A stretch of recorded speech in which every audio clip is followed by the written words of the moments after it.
along a dead-end street in southwest Washington are kind of upset a residential drug treatment program might be moving in next door. All right, this is in Prairie, just between Battleground and Vancouver. There's a meeting tonight so homeowners can learn more about what would be built there. Lisa Balick is live at the property. So Lisa, what'd you find out? Well, a neighbor asked us to look into what's planned for this former church property that's for sale on their street. They couldn't get answers, but I got answers today.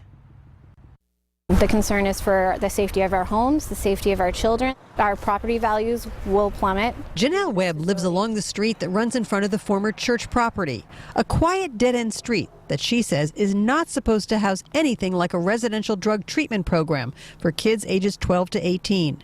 She's also upset that the county approved an emergency zoning ordinance to help get the project underway. I headed to the offices of Daybreak Youth Services in Vancouver to get some answers.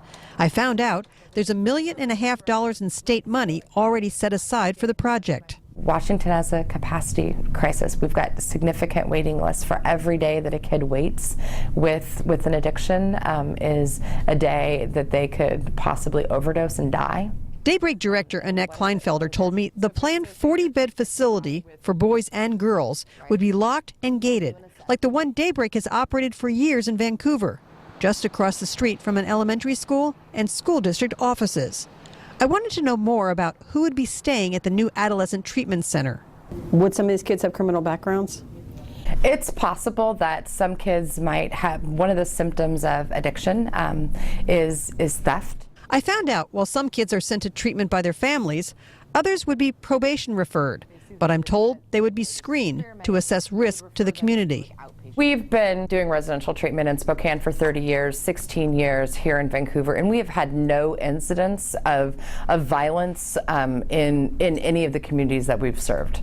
But for some homeowners here in Prairie, a small community of just over 2,000, they feel like they have little say in the planned project. The youth need assistance and they need rehab, and they should have all of the resources that they need, however, not on this street.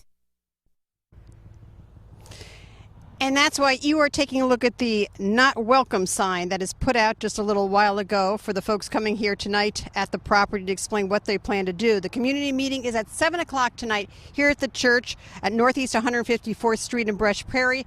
I found out that if Daybreak does get the permits it needs to go ahead and remodel this church on site, that could start in the spring, and they would expect to have clients here by the end of next year. Live in Prairie, Lisa Balick, KOIN 6 News.